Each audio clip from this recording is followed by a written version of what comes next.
పరిశ్రమలకు అడ్డుపుల్ల వేసే నైజం కానే కాదు. అయితే కాలుష్య నియంత్రణ చర్యలు పాటించుకుంటే ఎలాంటి పరిశ్రమలను సాగనంపుతామని, ఈ విషయంలో మరో ఆలోచనే లేదని తొండంగి మండలంలోని తీర గ్రామాల ప్రజలు స్పష్టం చేశారు. అద్దిరిపేట నుంచి చోడిపిల్లిపేట వరకు ఒకే మాట, తమ డిమాండ్లను పరిష్కరించాల్సిందే. పెడచెవిన పెడితే కంపెనీలకు మనుగడే ఉండబోదని ముక్త కంఠంతో హెచ్చరించారు. డిమాండ్లను పరిష్కరించాలని ఇవాళ పెద్దాపురం ఆర్డీఓ శ్రీరమణికి వినతి పత్రం అందజేశారు. పరిశ్రమలను స్వాగతిస్తాం, కానీ పొల్యూషన్ నియంత్రణ తప్పనిసరి. పరిశ్రమలు లక్ష్మణ రేఖ దాటితే పలాయనం చిత్తగించాల్సిందే. ఇదే మా విధానం, మా అభిమతమని తొండంగి మండలంలోని తీర గ్రామాల ప్రజలు కుండ బద్దలు కొడుతున్నారు. ఇప్పుడున్న దివీస అరవిందో మాటన పొల్యూషన్ భూతం తమ బతుకులను చిదిమేసేలా ఉన్నాయని, విషతుల్య వ్యర్థాలు కోన మనుగడకే ప్రశ్నార్థకంగా మారాయని ఆందోళన వెలిబుచ్చుతున్న కోనలోని అద్దరిపేట నుంచి చోడిపిల్లిపేట వరకు ఉన్న గ్రామాలు చిగురుటాకులా మణుకుతున్నాయి.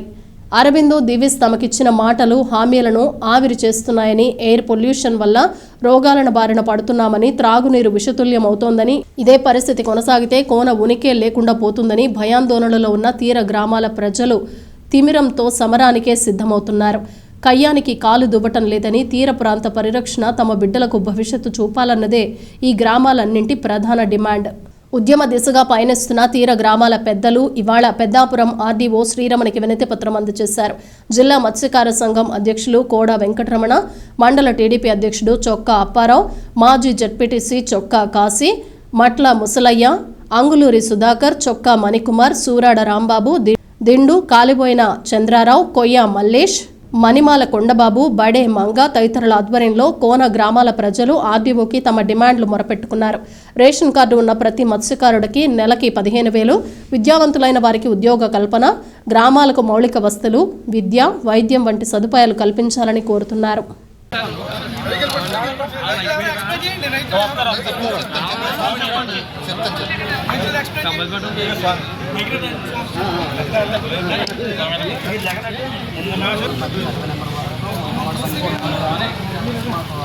గ్రామం 505 ఎకరాల గ్రామం మనకి ఎవరు దివీస్కి ఎవరు చెప్పుకుంటాను. ఆ దివీస్కి ఎవరు చదివితే మనకు 2015 సెప్టెంబర్లో దానికి సంబంధించి దివీస్ అనే కంపెనీ రావడం జరిగింది మేడం. అయితే దాన్ని 2023 స్టార్ట్ చేయడం జరిగింది మేడం. 2023 దాన్ని కంపెనీ ఆల్రెడీ ఇప్పుడు ఒక బ్లాక్ కూడా రెడీ చేయడం జరిగింది. అయితే ఇక్కడ కనీసం రైతులకు సంబంధించిన ఎవరైతే ఈ రైతులంతా సన్నకారు రైతులు ఒక 2 ఎకరాలు 3 ఎకరాలు 5 ఎకరాలు లోపు తప్పదు, అంతకంటే ఎక్కువ ట్యాక్సేషన్ వీళ్ళకి సంవత్సరానికి ఎకరం ఉన్న వరకు 1 లక్ష రూపాయల సంపాదన కూడా చేసుకుని జరుగుతున్నారు. అలాంటిది గత 3 ఏళ్ళ నుంచి 4 ఏళ్ళ నుంచి ఆ సంపాదన కూడా లేకుండా పోతున్నారు. ఇప్పుడు వీళ్ళకి ఈ రైతులకి ఆ భూమి తప్ప రెండో భూమి ఏం లేదు మేడం. ఇప్పుడు ఈ 4 ఏళ్ళ నుంచి 5 ఏళ్ళ నుంచి దాంట్లో వెళ్ళడం కూడా లేకుండా వీళ్ళకి ఒక రకమైన న్యాయం కూడా చేయాలి మేడం. గతంలో కోర్టుకు వెళ్తే 10 లక్షల రూపాయలు ఇచ్చేది చెప్పింది మేడం. మేము ఆ 10 లక్షల రూపాయలు తీసుకోవడానికి అయితే మేము యాక్సెప్ట్ చేయలేదు మేడం. దానికోసం మేము చాలా ధర్నాలు అన్నీ చేయలేదు. మేము ధర్నాలు చేసినప్పుడు కూడా మాకు న్యాయం జరగలేదు మేడం. గత టీడీపీ గవర్నమెంట్ 2015లో ఇది స్టార్ట్ అయింది మేడం. తర్వాత అప్పుడు 2016 సెప్టెంబర్లో స్టార్ట్ అయింది మేడం. ఇది ఈ యొక్క దివీస్ కంపెనీ అనేది మత్స్యకారులు గ్రామం చింతకాయలపేట. నేను తొండంగి మండల పార్టీ దృష్టిలో ఉన్నాను. అయితే ఇప్పుడు ఇక్కడ దివీస్ వలన మాకు చాలా నష్టం ఉందండి. దివీస్ కట్టేట ప్రారంభించినప్పుడే మేము దీన్ని ఆఫ్ చేయడం జరిగింది. కొన్ని రోజులు ఆపేశారు కూడా. మళ్ళీ మొదలుపెట్టినప్పుడు కూడా పైప్ లైన్ ఇక్కడి నుంచి నక్కపల్లి వెళ్ళిపోద్దని చెప్పారండి. నక్కపల్లి వెళ్ళిపోద్దని చెప్పేసి మేము చిన్నాడు వరుకున్నాం. కానీ పైప్ లైన్ వేయడం జరిగిపోయింది. ఒక పైప్ లైన్ వేసారండి, రెండో పైప్ లైన్ కూడా వేయడానికి సిద్ధమైపోయింది. అయితే అప్పుడు మేము ఇక్కడ చోడిపిల్లిపేట నుంచి అద్దరిపేట వరకు మా తొండంగి మండలంలో 16 మత్స్య గ్రామాలు ఉన్నాయి. ఈ మత్స్య గ్రామాలు పూర్తిగా నశించిపోతాయండి ఈ ఫ్యాక్టరీ వల్ల. సముద్రంలోకి ఏటకి వెళ్ళడానికి కానీ తర్వాత నివసించడానికి కానీ ఈ స్మెల్ వల్ల విపరీతమైన ఇబ్బందితో సముద్రంలో వెళ్తే చేపలు పడవు. తర్వాత ఈ ఊర్లో ఉంటున్నామో ఇబ్బంది వచ్చేది. అనేక రకమైన సమస్యలు, ఆరోగ్య సమస్యలు కూడా ఉన్నాయండి. అయితే ముఖ్యంగా మేమందరూ కూర్చొని ఆఫీస్కి వెళ్ళి చెప్పామండి. మొత్తం 16 ఊరు గ్రామాల వాడపల్లి జీవులు అందరూ వెళ్ళి చెప్తే మేము అక్కడ ఒక రిప్రజెంటేటివ్స్ ఇవ్వడం జరిగింది. మేము 6 రోజుల్లో దీనికి తిరిగి సమాధానం చెప్తానన్నారు. చెప్పలేదు. చెప్పకపోవడంతో మా పక్క గ్రామమైన దానపేటలో వెళ్ళి ధర్నా చేయడం జరిగింది. ధర్నా చేస్తే మళ్ళీ అక్కడికి ఎంఆర్ఓ గారు వచ్చి మీకు అందరికీ న్యాయం చేస్తామని చెప్పడం జరిగింది. అయినా వారం రోజులు 10 రోజులు దాటిపోయింది.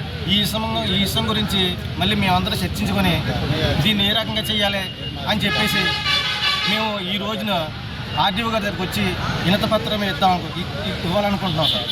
అది ఏంటంటే మా డిమాండ్స్ రేషన్ కార్డు ఉన్న ప్రతి కుటుంబానికి జీవన భృతి కింద ప్రతి నెల 15,000 రూపాయల చొప్పున శాశ్వతంగా ఇవ్వాలి. 2, రేషన్ కార్డు ఉన్న ప్రతి కుటుంబానికి అందులో చదువుకున్న ప్రతి రేషన్ కార్డుకు ఒక ఉద్యోగం ఇవ్వాలి. 3, ప్రతి రేషన్ కార్డుకు 10 లక్షల ఇలువ చేసి ఎంత కార్డు ఇవ్వాలి సార్. అలాగే విద్య, వైద్యం, త్రాగునీరు, వీధి లైట్లు, కాలువలు, విద్యుత్తు మరియు పార్కులు మొదలగునవి అభివృద్ధి చేయాలి. 5, సముద్రపై ఏట చేసే మత్స్యకారులకు ఫైబర్ బోట్లు, ఇంజిన్లు, సైలాన్ వలలు మరియు net making centres, fish plate, pharma మొదలగునవి ఇవ్వాలి సార్. అలాగే మా గ్రామానికి ప్రతి గ్రామానికి కూడా కళ్యాణ మండపం ఏర్పాటు చేయాలండి మండలంలో ఉన్న. అలాగే ప్రతి రేషన్ కార్డుకి తక్షణ సహాయం కింద 5 లక్షల రూపాయలు మాకు ఇవ్వాలండి. ఇచ్చితే ఈ ఎన్ని డిమాండ్లు ఇచ్చినా కానీ మా కుటుంబాలన్నీ మా తీర ప్రాంతం అంతా పాడైపోతుందండి. ఈ ఫార్మా కంపెనీ వల్ల మా జీవితాలే నాశనం అయిపోయాయి సార్. దీనివల్ల ఆర్డీవీ గారు, కలెక్టర్ గారు దివీస్ యొక్క యాజమాన్యంతో మాట్లాడి తక్షణ సహాయం చేసి మా డిమాండ్లను అంగీకరించి చేస్తే బాగుంటుంది. లేకపోతే మా ప్రజలు మరింత ఉధృతం చేయడానికి సిద్ధంగా ఉన్నారు. ఒకప్పుడు జరిగింది. అటువంటి పరిస్థితి తీసుకురాకోకుండా యాజమాన్యం వాళ్ళు, ఆర్డీఓ గారు, ఉన్నతాధికారులు అందరూ కలిసి మా డిమాండ్లు ఎంత బేగా తెల్లారితే అంత బేగా అక్కడ ఫ్యాక్టరీ రన్ అవుతుంది సార్. లేకపోతే నెరవేరుస్తాం. లేకపోతే ఈ ఉధృతం ఇంకా మరింత ఉధృతంగా అవ్వి ఈ ఫ్యాక్టరీని ఆపడానికి మేము సిద్ధంగా ఉన్నాం.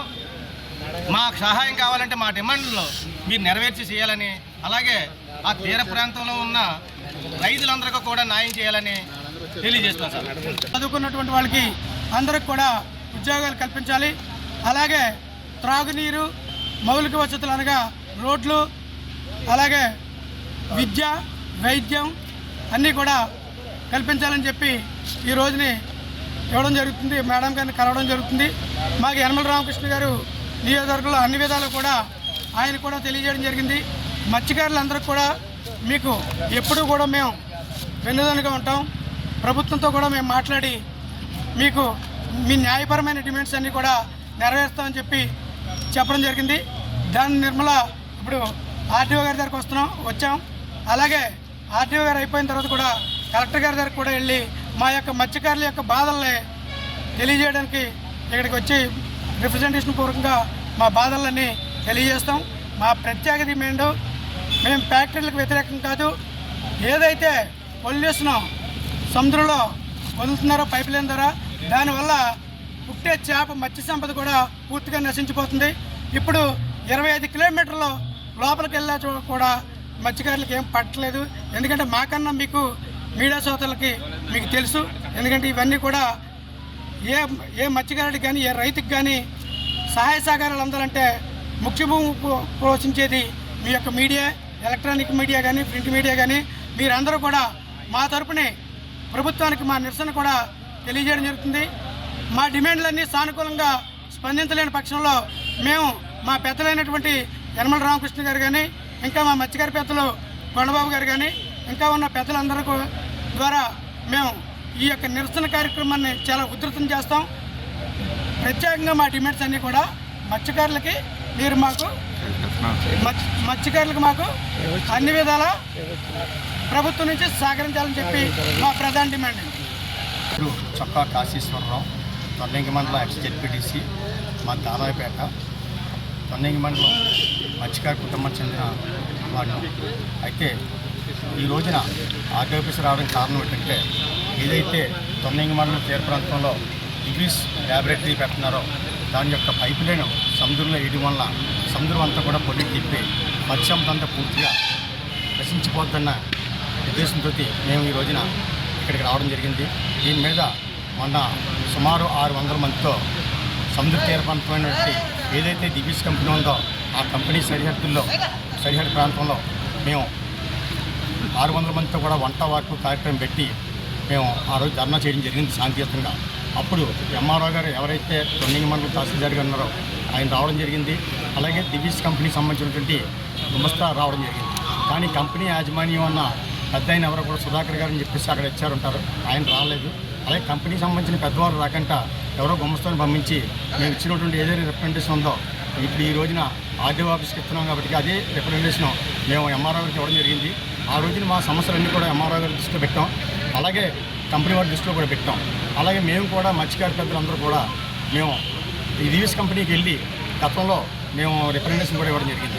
అయితే మేము మత్స్యకారులని చాలా చిన్న చూపు చూసి మత్స్యకారులు అన్న వాళ్ళు ఏ విధంగా కూడా వాళ్ళు సరిపోరో చిన్నవాళ్ళు అన్న చిన్న చూపుతోటి కంపెనీ వారు మమ్మల్ని ఎప్పుడు కూడా లక్ష్య చేయకుండా మమ్మల్ని మా సమస్యలు కానీ మా యొక్క పరిస్థితిని కానీ అర్థం చేసుకోకుండా మరి మాకు ఏ రకమైన సమాధానం లేదు. అంచేత మేము ధర్నా చేయడం జరిగింది. ధర్నా చేసిన తర్వాత కూడా ఈరోజు సుమారు 15 రోజులు సుమారు అయిపోతుంది, కానీ ఈ రోజు వరకు కూడా మాకు ఏదైనా సమాధానం ఇవ్వలేదు. అంచేత అందరూ ఎంఆర్ఓ గారికి మేము రిప్రజెంటేషన్ ఇచ్చాం కాబట్టి అదే రిప్రజెంటేషన్ మళ్ళీ ఆర్డీఓ గారికి ఇవ్వాలనుకుంటున్నాం. ఈ ఆర్డీఓ గారు మాకు మా యొక్క సమస్యలు తెలుసుకొని అదేవిధంగా మేము అందరూ మా మత్స్యకార పెద్దలు తొండంగి మండలంలో ఎవరైతే అత్తరపేట దగ్గర నుంచి చోటుపల్లిపేట వరకు కూడా ఈ గ్రామానికి సంబంధించిన పెద్దలందరూ ఈరోజు వచ్చాం కాబట్టి ఆర్డీఓ గారు కలవడం జరుగుతుంది. ఆర్డీఓ గారు మాకు స్పందించి అది ఏదైతే కంపెనీ వాళ్ళు ఉన్నారో చిన్న వాళ్ళు కాకుండా కంపెనీ ఇచ్చారో పెద్దవాళ్ళు దివీకి సంబంధించినటువంటి అడ్డ ఎవరైతే ఉన్నారో వాళ్ళని కలెక్టర్ గారి సమస్యలో కూర్చోబెట్టి మా సమస్యలు ఏవైతే మాకు సుమారు 7 డిమాండ్స్ మేము పెట్టాం.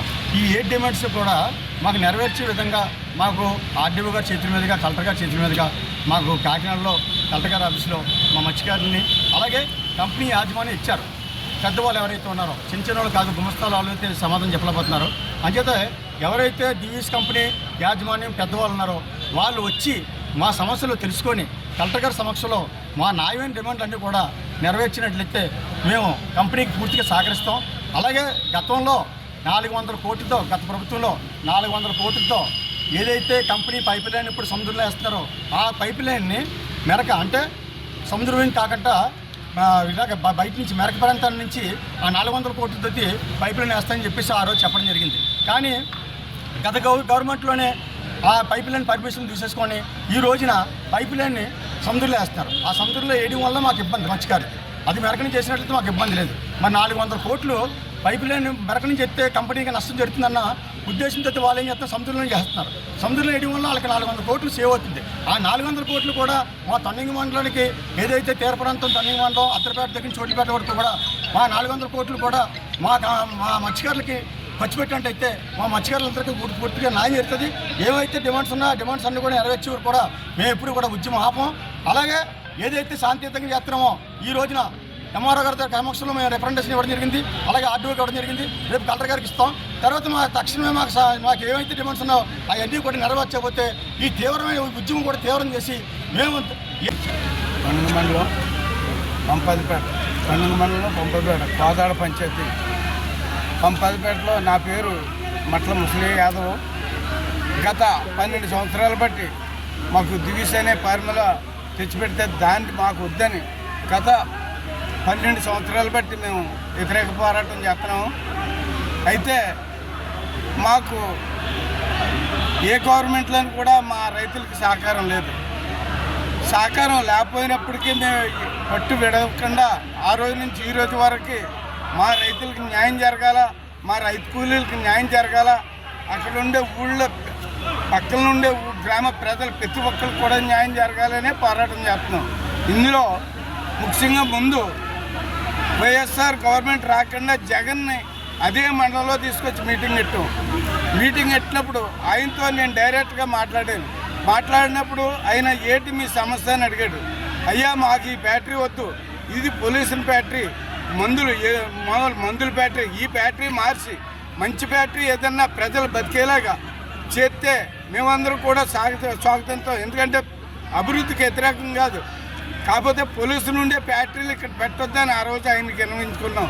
అయితే ఆయన ఏమన్నాడంటే మాకు మాట, నేను గవర్నమెంట్ ఫామ్ అయిన వెంటనే మీ ఫ్యాక్టరీ కాదు కదా ఇక్కడ నామరూపాలు ఉండే బంగాళాఖాతంలో కలిపేస్తానని జగన్మోహన్ రెడ్డి గారు డైరెక్ట్ సభలో ఇచ్చారు హామీ.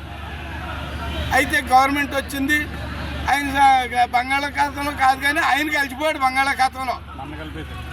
మమ్మల్ని కలిపి ఆయన కలిసిపోయాడు. అయితే ఈ లోపల మరి మన పవన్ కళ్యాణ్ గారిని మేము ఆయనకు కూడా విన్నవించుకున్నాం. అయితే ఆయన ఏమన్నాడంటే మీ దగ్గరకు వస్తాను. కోదాడ పంచాయతీ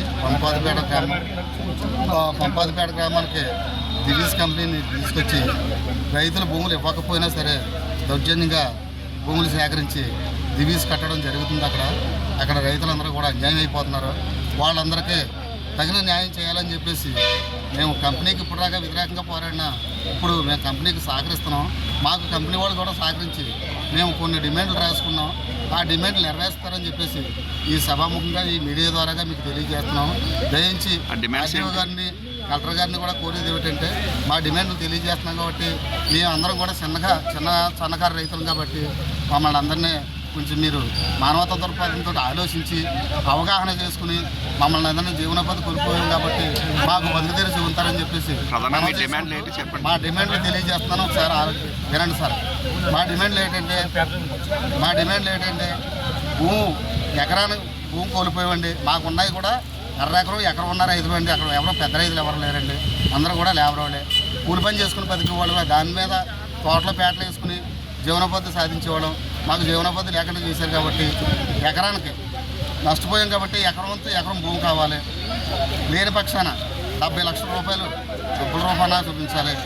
లేని పక్షాన మాకు కంపెనీలో, ఎందుకంటే అమరావతిలో అక్కడ ఇక్కడ జరుగుతున్నాయి కాబట్టి అదే రకంగా కంపెనీలో షేర్ ఇచ్చినా పర్లేదు. అక్కడ ఎన్ని వందల ఎకరాలు తీసుకుంటారనేది మాకు తెలుసు. 505 ఎకరాలు తీసుకున్నారు. అందులో దౌర్జన్యంగా